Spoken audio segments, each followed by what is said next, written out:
محترم سامعین و حاضرین، ذی الحج شریف کا پہلا حسین جمعہ ہے۔ کیا حسین دن ہیں اور کیا زرخیز لمحات ہیں۔ اللہ تعالی ہمیں ان گھڑیوں کی قدر نصیب فرمائے۔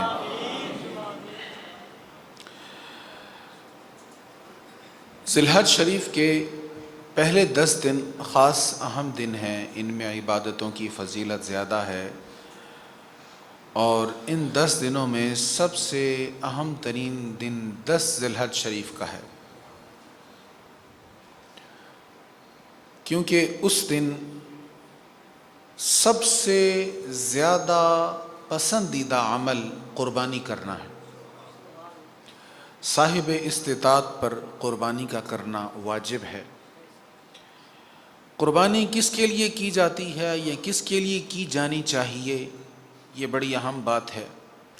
یہ تو سب جانتے ہیں کہ اللہ کے لیے قربانی کی جاتی ہے، لیکن تھوڑا سا غور کرنا پڑے گا، کیا ہمارا طرز عمل واقعی ایسا ہے کہ ہم اللہ کے لیے قربانی کر رہے ہیں؟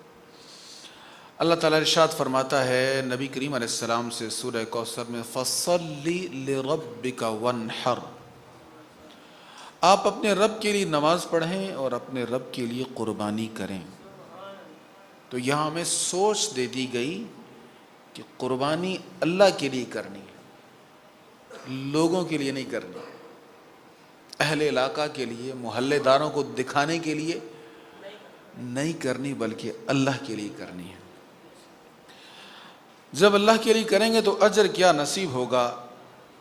سیدہ عائشہ صدیقہ رضی اللہ تعالی عنہا روایت کرتی ہیں، ترمذی شریف کی حدیث ہے، نبی کریم صلی اللہ تعالی علیہ وآلہ وسلم نے ارشاد فرمایا کہ یوم النحر، 10 ذی الحج کو یوم النحر کہتے ہیں۔ آپ نے فرمایا یوم النحر کو ابن آدم کا کوئی عمل اللہ تعالیٰ کے نزدیک خون بہانے سے افضل نہیں ہے، یعنی قربانی کرنے سے افضل نہیں ہے۔ اب 10 ذی الحج کو اگر کوئی شخص اللہ کی راہ میں خیرات کرتا ہے تو ثواب میں کمی نہیں ہے، اگر کوئی غریبوں کو بانٹتا ہے تو ثواب میں کمی نہیں ہے، کسی بیوہ کی اعانت کرتا ہے تو ثواب میں کمی نہیں ہے، یا اپنے خرچ سے کسی یتیم کی شادی کرواتا ہے تو بھی ثواب میں کمی نہیں ہے۔ لیکن اس دن جو ثواب قربانی کرنے کا ہے کسی اور عمل میں نہیں ہے۔ قربانی ایک ایسا عمل ہے جس کا ثواب اس دن تمام کاموں سے زیادہ ہوتا ہے۔ اور پھر حضور علیہ الصلوۃ والسلام نے فرمایا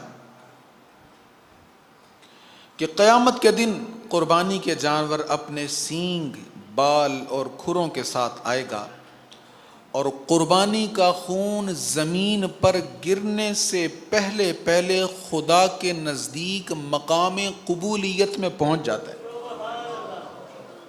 حلق پر چھری چلی، لہو کا فوارہ نکلا، زمین پر گرنے میں کتنا ٹائم لگتا ہے؟ 1 سیکنڈ بھی نہیں لگتا، فوراً زمین پر خون بہنا شروع ہو جاتا ہے۔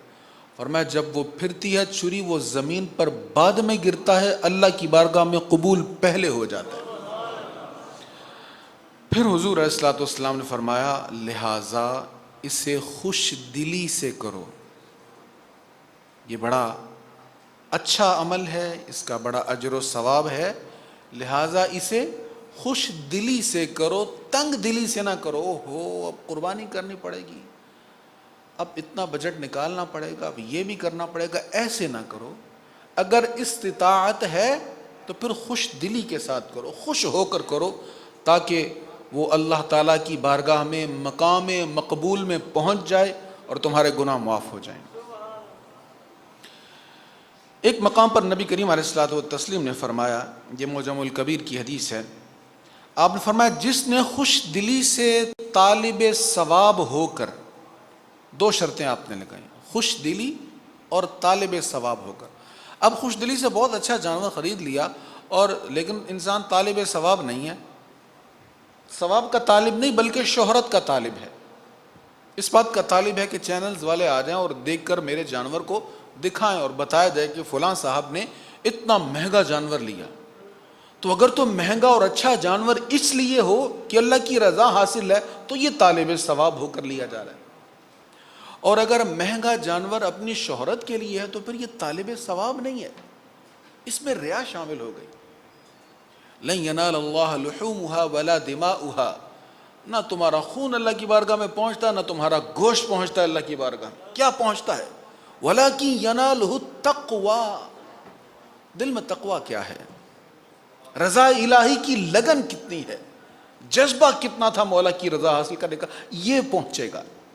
تو فرمایا جس نے خوش دلی سے اور ثواب کا طالب بن کر قربانی کی، فرمایا یہ قربانی اس کے اور دوزخ کے درمیان حجاب بن جائے گی، رکاوٹ بن جائے گی۔ حضرت سیدنا ابن عباس رضی اللہ تعالیٰ روایت فرماتے ہیں، طبرانی شریف کی حدیث ہے، نبی کریم صلی اللہ تعالیٰ علیہ وآلہ وسلم نے فرمایا جو پیسہ، جو مال عید کے دن قربانی میں خرچ کیا گیا اس سے زیادہ کوئی اچھا پیسہ نہیں ہے، اس سے زیادہ کوئی اچھا پیسہ نہیں۔ کئی قسم کے نظریات بیان ہوتے رہتے ہیں، اور ہمارے ہاں چونکہ ہر کسی کو بات کہنے کی کچھ زیادہ ہی کھلی چھوٹ ملی ہوئی ہے، اور لوگ اپنے اپنے نظریات قرآن کریم کے اگینسٹ بیان کرتے رہتے ہیں، حدیث مصطفیٰ کے مقابلے میں بیان کرتے رہتے ہیں۔ جو اتنا خون بہا دیا کیا ضرورت تھی، اتنے جانور ذبح کر دی کیا ضرورت ہے، یہی پیسہ آپ فلاں جگہ خرچ کر دیتے، یہی پیسہ آپ ادھر لگا دیتے تو بہت اچھا تھا۔ کسی نے یہ تو نہیں کہا بھئی آپ نے 1,00,000 کی ڈیوائس ہاتھ میں پکڑی ہے، یہ 5,000 کے فون سے بھی یہ کام ہو سکتا تھا جو آپ 1,00,000 کی ڈیوائس سے کر رہے ہیں، یہ نہیں کوئی کہتا۔ آپ نے ابھی کیلیفورنیا سے وہ فون ابھی نکلا نہیں ہے اور آپ چکر لگانے شروع ہو گئے ڈیلر کے پاس، جب بھی فون آیا کہ نہیں آیا، سب سے پہلے میں لینا چاہتا ہوں اپنے شہر سے، یہاں نہیں کوئی کہتا کہ بھئی یہ پیسہ آپ کہاں کہاں لگا سکتے تھے۔ جو اللہ کی راہ میں پیسہ خرچ ہوتا ہے اس پر اعتراض ہوتا ہے، اس پر تنقید ہوتی ہے۔ تو فرمایا جو پیسہ اس دن قربانی پر خرچ کیا جائے گا اس سے بہتر کوئی پیسہ نہیں۔ حضرت سیدنا ابو ہریرہ رضی اللہ تعالیٰ عنہ روایت کرتے ہیں، نبی کریم علیہ الصلوۃ والتسلیم نے فرمایا کہ جس میں وسعت ہے، استطاعت ہے، اور پھر بھی وہ قربانی نہیں کرتا، وہ ہماری عیدگاہ کے قریب بھی نہ آئے۔ جس میں وسعت ہے اس کے لیے حکم ہے کرے، جس میں وسعت نہیں اس پر پابندی نہیں ہے، اس کے لیے تو بڑے دل نواز ارشادات ہیں، آگے آپ سنیں گے۔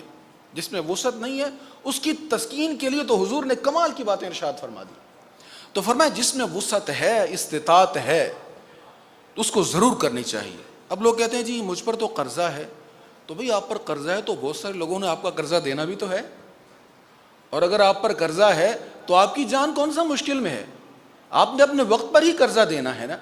اب آپ اپنے کچن کے لیے اتنا خرچ کر رہے ہیں، اپنے گھر کے لیے اتنا خرچ کر رہے ہیں، بچوں کے کپڑوں پر اتنا خرچ کر رہے ہیں، تو قربانی کے وقت آپ کو یاد آتا ہے کہ ہم مقروض ہیں، تو مقروض ہونے کے باوجود جس میں استطاعت ہے اس پر قربانی واجب ہے۔ تو یہاں پر استطاعت کی بات ہے، جس پر استطاعت ہے، جو خرچ کر سکتا ہے اس کو کرنا چاہیے۔ حضرت زید بن ارقم رضی اللہ تعالیٰ عنہ روایت کرتے ہیں، یہ ابن ماجہ شریف کی حدیث ہے، نبی کریم صلی اللہ تعالیٰ علیہ وآلہ وسلم سے عرض کی یا رسول اللہ یہ قربانیاں کیا ہیں؟ فرمایا تمہارے باپ ابراہیم خلیل اللہ علیہ السلام کی سنت ہے۔ لوگوں نے عرض کی یا رسول اللہ اس میں ہمارے لیے کیا ثواب ہے؟ ان کی اگر سنت ہم نبھائیں تو ہمیں کیا فائدہ ہوگا؟ فرمایا ہر بال کے بدلے ایک نیکی ملے گی۔ عرض کی اگر جانور کے جسم پر بال نہیں بلکہ اون ہے، فرمایا اون کے بھی ہر بال کے بدلے اللہ نیکی عطا فرمائے گا۔ سبحان اللہ۔ اور حضرت براء رضی اللہ تعالیٰ روایت کرتے ہیں، یہ صحیح بخاری کی حدیث ہے، آپ نے فرمایا کہ سب سے پہلے آج جو کام ہم کریں گے، یہ 10 ذی الحج کو آپ نے فرمایا، سب سے پہلے جو کام ہم کریں گے وہ ہے عید ادا کی جائے گی، اس کے بعد قربانی کی جائے گی۔ جس نے عید پڑھنے سے پہلے قربانی کر لی اس کی قربانی نہیں ہے، وہ محض گوشت ہے، اس کی قربانی قبول نہیں ہوگی۔ تو قربانی کرنے سے پہلے عید کا پڑھنا ضروری ہے، اگر کوئی عید سے پہلے قربانی کرے گا تو وہ قبول نہیں ہوگی۔ اچھا حضور اسلام یہ بات ارشاد فرماتے ہیں، ابو بردہ رضی اللہ تعالیٰ سامنے بیٹھے کہنے لگے یا رسول اللہ مجھے تو پتہ نہیں تھا مسئلے کا، میں نے تو قربانی کر دی ہے۔ نماز عید پڑھنے سے پہلے قربانی کر دی ہے. یا رسول اللہ میرا پڑوسی بڑے غریب تھے, تو میں نے کہا ٹائم سے گوشت ان کے یہاں پہنچ جائے, وہ کھانا وانا بنا لیں اپنا. تو میں نے اس غرض سے کر دیا, مجھے نہیں پتا تھا کہ عید سے پہلے کرنے قبول نہیں ہے, یہ شرط ہے. نبی کریم علیہ السلام سے عرض کی, یا رسول اللہ میرے پاس اب بکری کا 6 ماہ کا بچہ ہے, کیا میں اس کو قربان کر سکتا ہوں؟ آپ نے فرمایا نہیں, 6 ماہ کا بچہ کسی اور کے لیے الاؤ نہیں ہے, کوئی اور کرے گا تو نہیں ہوگی, تو کر لے, ہو جائے گی, تجھے اختیار دیتا ہوں, تجھے اجازت دیتا ہوں. صاحب اختیار ہے نا. وہ عرض کی, حضور صلی اللہ علیہ وسلم نے فرمایا کہ حج فرض ہے. ایک صحابی کہنے لگے, یا رسول اللہ ہر سال ہی فرض ہے. حضور خاموش رہے. بعد میں نبی کریم علیہ السلام نے فرمایا, جب تو بار بار کہہ رہا تھا نا ہر سال ہر سال, اگر میں کہہ دیتا نا ہاں تو ہر سال فرض ہو جاتا. وما ينطق عن الهوى ان هو الا وحی یوحى. حضور کی زبان سے ایسے ہی کچھ نہیں ادا ہوتا, اپنی مرضی سے کچھ نہیں کہتا, جو زبان سے نکلتا ہے وہ اللہ کی وحی ہوتی ہے. لہذا زبان مصطفیٰ سے جو ادا ہو جائے وہ قانون بن جاتا ہے. حضرت سیدہ عائشہ صدیقہ رضی اللہ تعالی عنہا آپ روایت کرتی ہیں, امام مسلم نے اس کو لکھا ہے کہ نبی پاک صلی اللہ تعالی علیہ وآلہ وسلم نے حکم فرمایا کہ سینگ والا مینڈھا لایا جائے جو سیاہی میں چلتا ہو, سیاہی میں بیٹھتا ہو اور سیاہی میں دیکھتا ہو, یعنی اس کے پاؤں بھی سیاہ ہوں اور جب وہ بیٹھے تو اس کا نیچے والا حصہ وہ بھی سیاہ ہو اور اس کی آنکھوں کے قریب والا حصہ بھی سیاہ ہو. یہ حضور علیہ السلام کا پسندیدہ ہے. اگر ایسا اہتمام ہو جائے, ویسے ہمارے ہاں عام طور پر ایک رنگ والا جانور پسند کیا جاتا ہے بڑے جانور میں, لیکن اگر ایسا جانور ہو جائے جس کے پائے بھی بلیک ہوں اور جب وہ بیٹھے تو پیٹ والا حصہ جو زمین کے ساتھ لگ رہا ہے وہ بھی سیاہ ہو اور اس کی آنکھوں کے قریب بھی سیاہ حصہ ہو, تو یہ حضور علیہ السلام کی سنت پر عمل ہو جائے گا اگر ایسا ہو جائے. اور اس کے لیے اگر پیسے زیادہ دینے پڑ جائیں تو یہ گھاٹے کا سودا نہیں ہے, سنت مصطفیٰ کے لیے نا صلی اللہ علیہ وسلم. جو سیاہی میں چلتا ہو, سیاہی میں دیکھتا ہو, سیاہی میں بیٹھتا ہو. حاضر کیا گیا. پھر حضور علیہ السلام نے فرمایا, عائشہ چھری لاؤ اور اس کو پتھر پر تیز کرو. اب یہ بھی حضور کی سنت ہے. فقہاء نے اس پر تبصرہ کیا ہے, خوب تبصرہ کیا ہے کہ حضور نے جو حضرت عائشہ صدیقہ رضی اللہ تعالیٰ عنہ سے فرمایا کہ اس کو پتھر پر تیز کرو, یہ ہمارے لیے حکم ہے کہ کھڈی چھری سے حلال نہیں کرنا.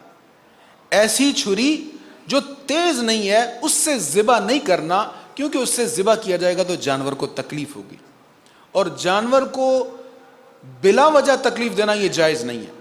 تو سرکار کریم علیہ السلام نے فرمایا اس کو پتھر پر تیز کرو. اس کو پتھر پر تیز کیا گیا. پھر حضور علیہ السلام نے چھری لی, مینڈے کو لٹایا اور اسے ذبح کیا. اور پھر حضور علیہ السلام نے کیا پڑھا, بسم اللہ اللہم تقبل من محمد و آل محمد ومن امت محمد. اللہ کے نام سے, اے اللہ اس کو محمد کی طرف سے, یعنی میری طرف سے, حضور کہہ رہے ہیں کہ میری طرف سے اس کو قبول فرما, میری آل کی طرف سے قبول فرما اور میری امت کی طرف سے قبول فرما, میری امت کی طرف سے قبول فرما. اللہ اکبر. امتی تیری قسمت پہ لاکھوں سلام. صاحب استطاعت پر تو واجب ہے نا کہ وہ قربانی ضرور کرے. اب جو صاحب استطاعت نہیں ہے, جس کے پاس نہیں ہے پیسے کہ وہ قربانی کر سکے, حصہ ڈالنے کے بھی پیسے نہیں ہیں, وہ غمگین نہ ہو, حضور اس کی طرف سے کر چکے ہیں. اللہ اکبر. اور ایک اور روایت میں ہے کہ نبی کریم صلی اللہ تعالیٰ علیہ وآلہ وسلم نے قربانی فرمائی اور فرمایا, یا اللہ اس کو میری امت کے ان افراد کی طرف سے قبول فرما جنہیں استطاعت نہیں ہے. یہ بہت بڑی بات ہے. دیکھیں اگر کوئی صاحب استطاعت پورے خلوص سے, پوری اچھی نیت سے, اچھے جذبات کے ساتھ جانور خریدتا ہے, سارا اہتمام کرتا ہے کہ میں رضا الہی حاصل کروں, اس کو یقین تو نہیں میری قبول ہے کہ نہیں قبول. کیا کسی کو یقین ہے کہ میری قربانی قبول ہوئی؟ یہ تو اللہ ہی جانتا ہے. لیکن جس کی قربانی کے لیے حضور کہیں مولا اس کو اس کی طرف سے قبول کر لے, بھلا وہاں کوئی شک ہے؟ اس لیے غریبوں مبارک ہو, غم زدوں کو رضا مژدہ دیجئے کہ ہے, بے کسوں کا سہارا ہمارا نبی. غم زدہ نہ ہوں غریب, حضور علیہ الصلوۃ والسلام نے ان کی طرف سے قربانی کی ہے. حضرت انس رضی اللہ تعالیٰ روایت کرتے ہیں، یہ صحیحین کی حدیث ہے کہ نبی کریم صلی اللہ تعالیٰ علیہ وآلہ وسلم نے 2 مینڈے چت کبرے جس پر ڈب ہوتے ہیں، سیاہ اور سفید دونوں رنگ جس کے اندر ہے، اس کو چت کبرا کہا جاتا ہے، سینگ والوں کی قربانی کی، انہیں اپنے دست مبارک سے ذبح کیا اور بسم اللہ واللہ اکبر کہا۔ بسم اللہ واللہ اکبر کہنا یہ واجب ہے، اس کے بغیر اگر کوئی چھری پھیر دیتا ہے تو قربانی نہیں ہوگی۔ اور یہ کس پر واجب ہے؟ یہ چھری پھیرنے والے پر واجب ہے۔ اگر چھری پھیرنے والا قصائی جو ہے وہ کہتا ہے، مالک سے کہتا ہے آپ بھی ساتھ شامل ہو جائیں، آپ بھی ہاتھ لگا لیں، اب دونوں پر واجب ہے۔ یہ دونوں چھری پھیر رہے ہیں، اب دونوں پر واجب ہے۔ اگر اب بہت سے لوگ، کسی نے ٹانگ پکڑی، کسی نے دم پکڑی ہے، کسی نے سر پکڑا ہوا ہے، تو ان پر نہیں واجب کہ وہ کچھ پڑھیں، کیونکہ وہ ذبح نہیں کر رہے، وہ ذبح میں اعانت کر رہے ہیں، مدد کر رہے ہیں، ذبح نہیں کر رہے۔ تو ذبح کون کر رہا ہے؟ جو چھری پھیر رہا ہے۔ تو چھری اگر 2 لوگ مل کر پھیر رہے ہیں تو دونوں پر یہ پڑھنا واجب ہے، اگر نہیں پڑھیں گے تو قربانی بھی نہیں ہوگی اور جانور حلال بھی نہیں ہوگا۔ تو یہ مسئلہ ذہن میں رکھیں، کوشش کریں جب اب عام جو گوشت ہے، مٹن یا بیف، وہاں پر تو اتنا اہتمام نہیں ہو سکتا، لیکن جب چکن لینے کے لیے جائیں تو وہاں پر یہ احتیاط کم از کم ہونی چاہیے۔ اس کو پہلے کہیں کہ بھئی اس کو اونچی آواز سے پڑھنا ہے میرے سامنے، آپ نے جب چھری پھیرنی ہے تو بسم اللہ اللہ اکبر اونچی آواز میں میرے سامنے آپ نے پڑھنا ہے، اطمینان ہو جائے کہ صحیح ذبح ہو گیا ہے۔ حضرت عبداللہ بن عمر رضی اللہ تعالیٰ عنہ روایت کرتے ہیں کہ رسول اللہ صلی اللہ تعالیٰ علیہ وآلہ وسلم نے فرمایا، مجھے یوم اضحیٰ کا حکم دیا گیا ہے، یعنی عید کے دن کا حکم دیا گیا ہے کہ اس دن کو خدا نے اس امت کے لیے عید بنایا ہے۔ ایک شخص نے عرض کی، یا رسول اللہ صلی اللہ علیہ وسلم یہ بتائیے اگر میرے پاس منیہا کے سوا کوئی جانور نہ ہو تو کیا اسی کی قربانی کر دوں؟ منیہا اس جانور کو کہتے ہیں جس کو مالک نے دیا ہو کہ بھئی آپ اس کا دودھ لیں، اس سے فائدہ لیں، اور یہ ہے میری آپ کے پاس امانت، آپ اس کا دودھ استعمال کر سکتے ہیں اور جب میں چاہوں گا تو آپ مجھے واپس کر دیجئے گا، تو اس کو منیہا کہا جاتا ہے۔ تو عرض کی، رسول میرے پاس منیہا ہے تو قربانی کا آپ حکم فرما رہے تو میں اس کو ذبح کر لوں؟ نبی کریم علیہ الصلوۃ والتسلیم نے فرمایا، نہیں، تم اپنے بال، اپنے ناخن اور اپنی مونچھیں یہ ترشواؤ اور تمہیں قربانی کا ثواب مل جائے گا۔ اب یہ حکم جو ہے یہ قربانی کرنے والے کے لیے نہیں ہے۔ اب ناخن بال کے حکم میں 2 چیزیں ہیں، ایک ہے چاند دیکھنے کے بعد ناخن بال نہ کاٹنا، وہ کس کے لیے ہے؟ وہ اس کے لیے ہے جو قربانی کر رہا ہے، جس نے قربانی کرنی ہے، جس کا قربانی کا ارادہ ہے، وہ چاند نکلنے کے بعد اگر ناخن اور بال نہیں کاٹے گا تو اس کو ثواب ملے گا، واجب نہیں ہے، اس کو ثواب ملے گا، یہ ثواب کا کام ہے اور اس پر اجر ہے۔